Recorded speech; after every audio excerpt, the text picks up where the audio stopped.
Kardom dal marli pini dili kaning jitun ji panama ke non lam BJP a party mate BJP la ke claim kada matum urunodoi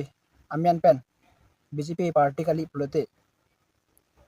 amian thapon pe lapen APHLC Congress lapen kaprek a party yang si kidun lo pulote lapen vote ame PP pulote urunodoi bangke ipon dekti pasi BJP la ke claim kada matum than pasini pon lasto video bang pena an viral lo lapen BJP long ke claim kadam tum tamme lasna lamang kini jipon pujat ni polo athema alang tum ke karbieng long mate rada phan kachari kachalampon nang yitum lo lapen lam thuram dok pensi alang itum rada phan pon nang ji lasna bang ke alang itum isi ke thera son se mandel la lasi lason nang se ni jiber lo puloti BJP tamme karbieng long ke government ke doji phan sungkrung ji lasi karbieng long lapen karbk phanyang si pipon pi jat puloti non bihari bengali lapen kaprek non tribal asu mate ang tan pen ke bang akachi ke biasu tumke aning karong po lapen latum ke BJP phan ke kroya tum sai dilo lapen congress phan ke kroya tum sai dilo thema latum ke regional party long ke latum chapa ogun dilo APHLC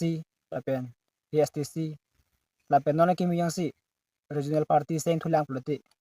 latum ke regional party long ke chapa ogun dilo latum aning ke hangke national party BJP congress lapen kaprek asong tang tahai pu meni stami latum loki regional party long ke angdun dilo urun odoi tami BJP phan kroi lapen vote pi puloti amen than labji lapen ahem duk thong kep tami pipon tek thilu pasi BJP la ke kilam kada matum than pasini pon lo lasi laso hut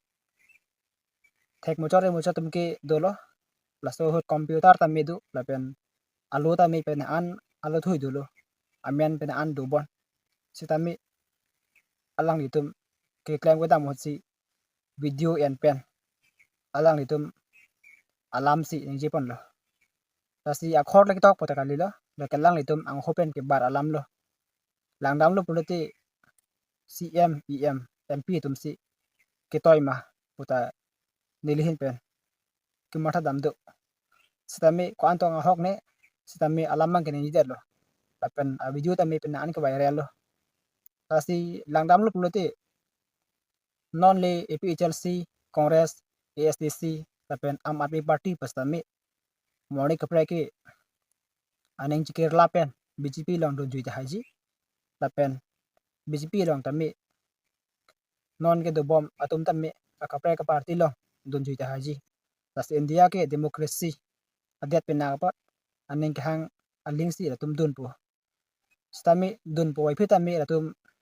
arni bang mat ke atum aning chikla werwe BJP long do thepta haji lapen congress along do thepta haji lapen APHLC long do thepta haji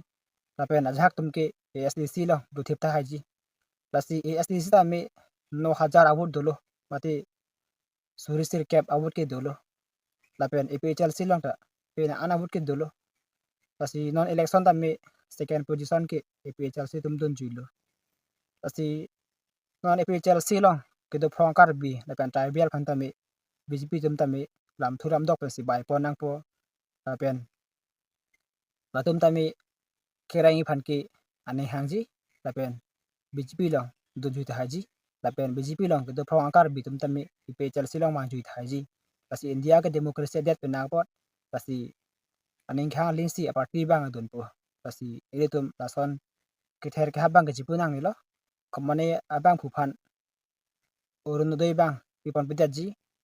lapen amen than patji lapen hem sotamena pidaji pola hai hoi bang ther ponang lo athamali tum tami karbi tribal litum ke long so kilo maso pena pot litum ke dugjet arasi ke ongla lasi rason lamang ke ther ponang lo lasi non ke do bom mate non kachari bom Dr. CM tulermong hang tami laso alambang than paklar pon nang ji lapen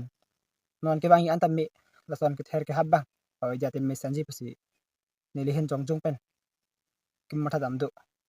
nili ka ne ji du ji palam tammi pan uthek thila athema non het jong mate non lam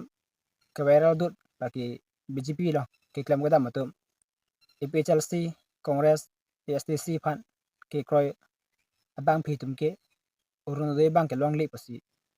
BJP lo ke klam ga dam mai ka tum than pasini pon lo